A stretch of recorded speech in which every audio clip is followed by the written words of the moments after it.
E aí, galerinha da segunda série, boa tarde para vocês, professor Railson Moreno para mais uma aula de artes. Dessa vez vamos trabalhar o capítulo 6, que vai falar um pouquinho sobre tendências à abstração. Lembra daquele quadro que a gente olha e de repente não entende o que está acontecendo ali? Se é um emaranhado de cores, se é um emaranhado de formas, se foi algum bebê que fez aquilo ali, o que será que o cara que produziu aquilo ali está pensando? E principalmente, o que será que as pessoas que chamam aquilo de arte elas têm na cabeça? Normalmente a gente faz isso quando se depara com um quadro, principalmente da arte moderna, principalmente do abstracionismo, do movimento da arte abstrata. Então, eu vou resumir para vocês um pouquinho do que é a arte abstrata, do que é a arte do século XX. Esses movimentos tão importantes que nós falamos para vocês, como foi o expressionismo, que a gente já viu, como foi o surrealismo, que a gente já viu, o cubismo, que nós também já vimos, e agora o abstracionismo, esse movimento bastante importante que fez uma revolução entre as décadas de 1910 e 1920 em toda a Europa. Consequentemente, pessoal, em todo o mundo, beleza? Então, cola comigo que eu vou trazer para vocês uma definição muito simplória do que seria a arte do século XX. E diz o seguinte: um novo olhar sobre a realidade, suas cores, suas emoções, a subjetividade do olhar do artista e do público, uma realidade abstrata, sem compromisso com a imitação, mas sim com a expressão de mensagens por meio de formas menos figurativas. Pessoal, para entender o movimento do abstracionismo, arte abstrata, nós precisamos entender sua diferença com a arte figurativa, certo? Figuração é quando o meu desenho, a minha obra, ela precisa representar uma figura. Ao observar aquela obra, o espectador já sabe do que é que se está tratando. Essa é a arte figurativa, certo? Eu tenho um desenho de uma maçã, eu tenho um desenho de uma casa, eu tenho um desenho de um coelho, eu tenho um desenho seja lá do que for, tá bom? Isso é arte figurativa, beleza? Figuração. Então, quando vocês viram o nome figurativa, certo? Vocês vão associar toda a produção que imita a realidade. Abstrato é o inverso. Abstrato é aquilo que não é concreto, que não pode ser percebido pelos nossos sentidos. Quando eu falo, por exemplo, que o amor é abstrato, eu estou falando que eu não tenho como pegar o amor, eu não tenho como ouvir o amor, eu não tenho como cheirar o amor, eu não tenho como engolir o amor, certo? Para não dizer comer, porque aí fica feio, né? Eu não tenho como digerir o amor, então o amor não é algo concreto, certo? O amor não é algo concreto, ele é abstrato, porque eu só consigo sentir no meu coraçãozinho. Tá bom? No caso de vocês, sentindo mais do que eu, porque eu já passei dessa fasezinha adolescente de que a gente se apaixona por um, por outro e depois por outro. Tá bom? Não. Tio Railson não tá fazendo uma crítica, é só uma brincadeira. Vamos continuar? Então, já entendemos a diferença entre figuração e abstração, certo? A arte figurativa, consigo saber o que é, consigo ver, tá lá, é massa. A arte abstrata, não consigo saber o que é inicialmente. Tá bom? Foca aqui. Movimento do abstracionismo. Queria agradecer a Han que está cantando ali. Muito obrigado, minha Han. Gente, o movimento do abstracionismo foi o movimento das vanguardas europeias e teve a sua efervescência entre os anos de 1910 e 1920. Como eu falei para vocês na sala, todos os movimentos da arte moderna, pessoal, foram muito rápidos, certo? Muito concisos. Eles mudavam muito, eram muito mutáveis, tá bom?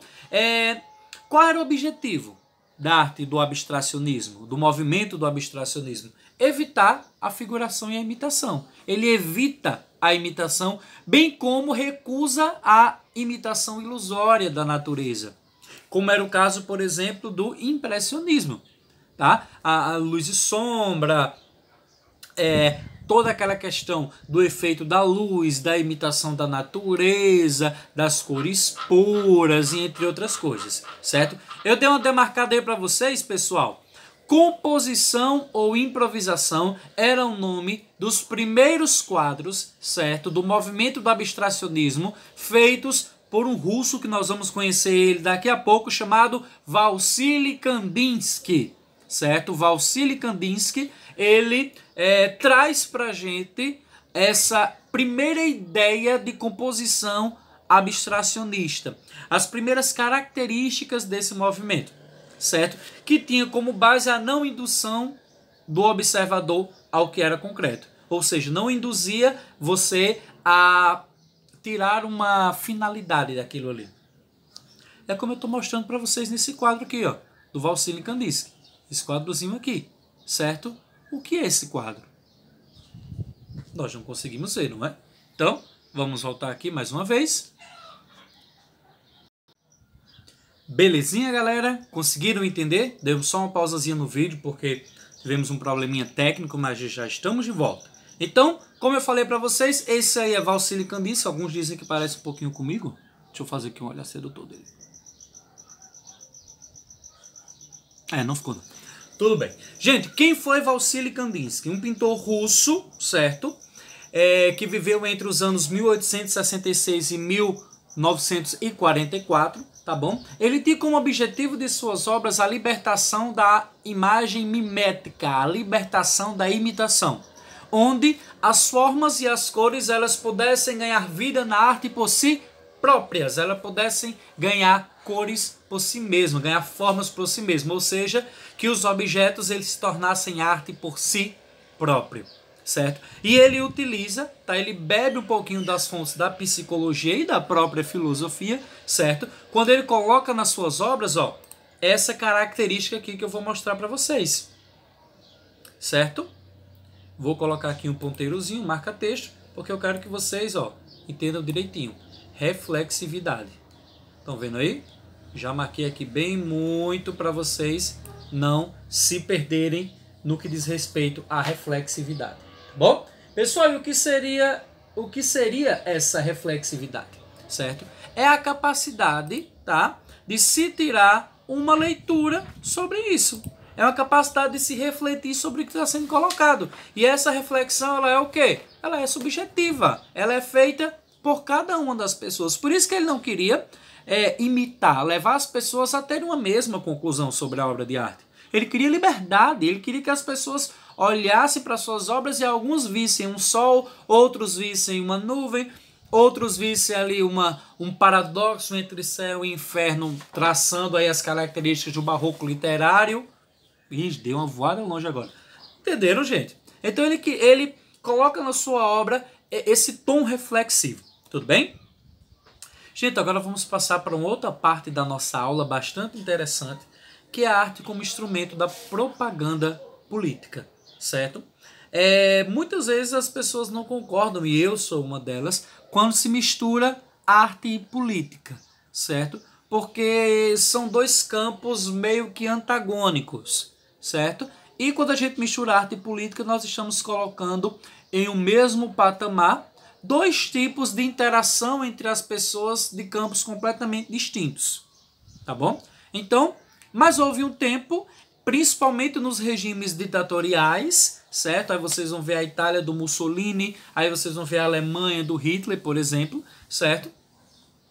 Que foram utilizadas, a arte ela foi utilizada como instrumento para a propagação desses regimes políticos, tá bom? Então, vamos lá. Primeiro, temos um pequeno contexto histórico, certo? Que eu vou repassar ele aqui para vocês, tendo em vista, deixa eu tirar aqui, tendo em vista que a minha foto dá uma cortadazinha aqui, mas eu posso dar uma caminhadazinha aqui para o lado, então vocês ficam aí com o texto e ficam com a minha foto, com a minha imagenzinha, tá bom? Pessoal, a arte sempre teve, certo, numa ligação íntima com o povo que a produz. Faltou um Nzinho ali, tá bom? Sua organização social, espacial, período histórico, entre outros aspectos. Mas no século XX, a arte foi entendida como autônoma, ou seja, lembra lá do Kandinsky, que os objetos eles ganhassem forma por si próprio, eles virassem arte por si próprio, ok? Então, devido à arte ela ter se tornado algo autônomo, certo? Os governos totalitários utilizaram dessa arte para se promover, para promover a autonomia dos seus regimes, certo? Temos aí, como exemplo, de um lado vocês veem o Stalin, da União Soviética, e aqui desse outro lado vocês veem o famoso Adolf Hitler. Tudo bem? Então, vamos lá, ok? Eu dei aí o exemplo de 2 ditadores, certo? Que está no material de vocês e como eles se alimentaram da arte para esses fins, para promover os seus regimes, tá bom? Temos aí o fascismo do Mussolini, o fascismo italiano, certo? Mussolini que foi responsável por o genocídio de muita gente, certo? De várias crianças, principalmente se as suas famílias não tivessem a doutrina ideológica, tá bom?